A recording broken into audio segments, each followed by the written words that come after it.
Is it wrong to want it all when you give it all you've got? When you sacrifice everything you have only for a dream that might never come true. What's up, guys? So this is the last week in May, last one of the lifetime principles. So of course this month's been about the process.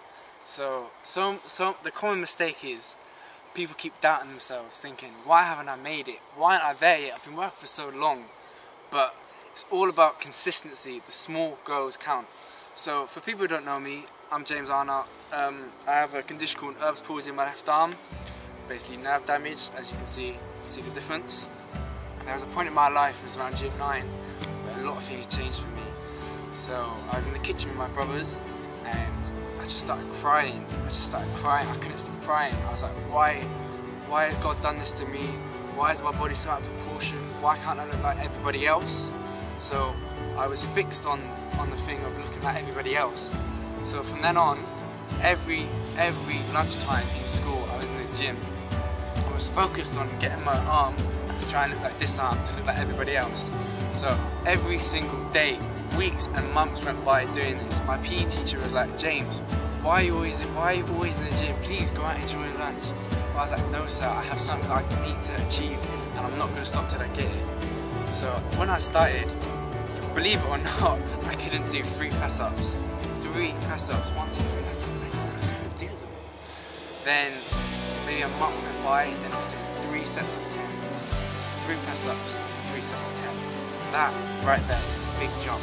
So I was over the moon with that. I was over the moon. I wanted to look like everybody else, but along the way, I achieved something I didn't think I'd do. I achieved something I never thought, I didn't acknowledge it. So when I achieved it, my mindset started to change. I started to think, why do I want to look like everybody else when I could be the best me? I accepted my arm, I could be the best me. My arm could be the best it can be, but I'm not going to be like everybody else. I am not everybody else, I am me. So obviously carried on with even more passion because I know exactly what I wanted. And I never forget, after a gym session, I went into an ICT lesson and I saw a quote. The quote got me. So people will say to me, don't be afraid if you don't make it. Don't be upset, you always tried your hardest. But they're the people who haven't made it themselves. They're the people who didn't go through the process. They didn't love the process like I love my process. I loved achieving the press-up goal. I loved achieving it. Then I managed to do a chin-up. One chin-up was enough to make me go berserk, to make me be like, yes, I achieved something. One of them. But because they're trying to put me down because they couldn't achieve what they wanted to achieve, because they didn't have the right mindset that me, I'm putting 100% into everything I do.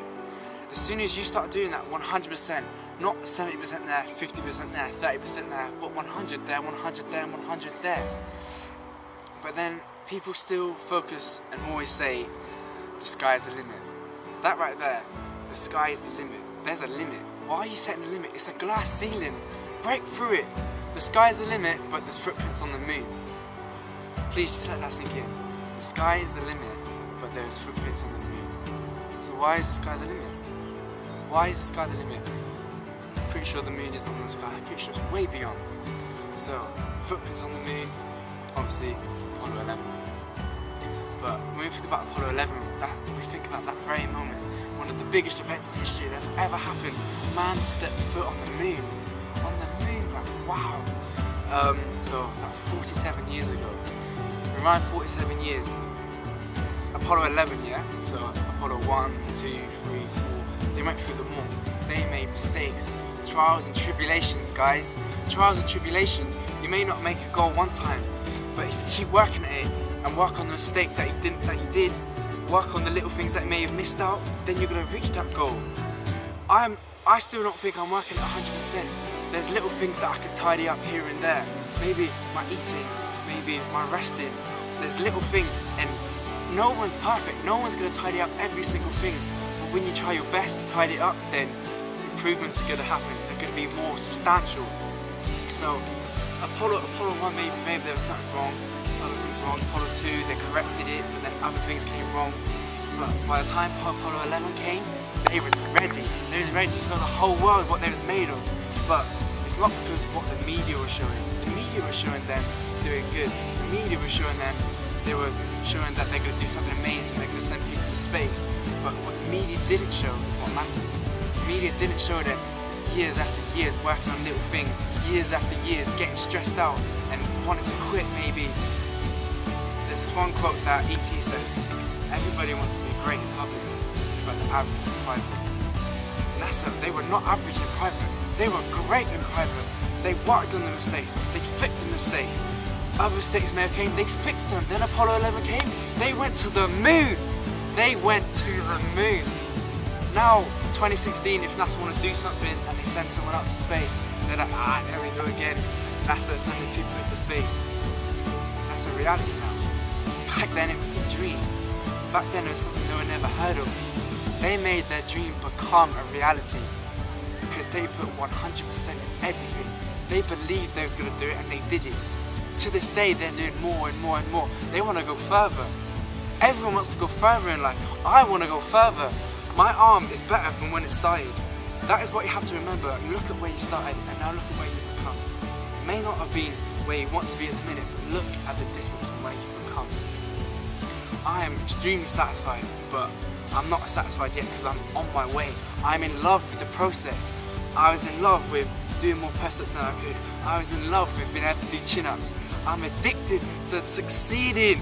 I'm addicted to it. You don't understand. It's just getting me so excited right now. I just want to go gym. I just want to do press-ups. And I just want to be like, oh my God, I couldn't do this. I'm excited. So, guys, the message I'm saying is 100%. 100% into every little thing. Not here and there. Every little thing. And when you start doing that, your life is going to go to the next level. You're going to see things. You're going to get excited. Be addicted to the process. Love your process. So, in the words of Daniel Rodrindi, make the rest of your life the best of your life.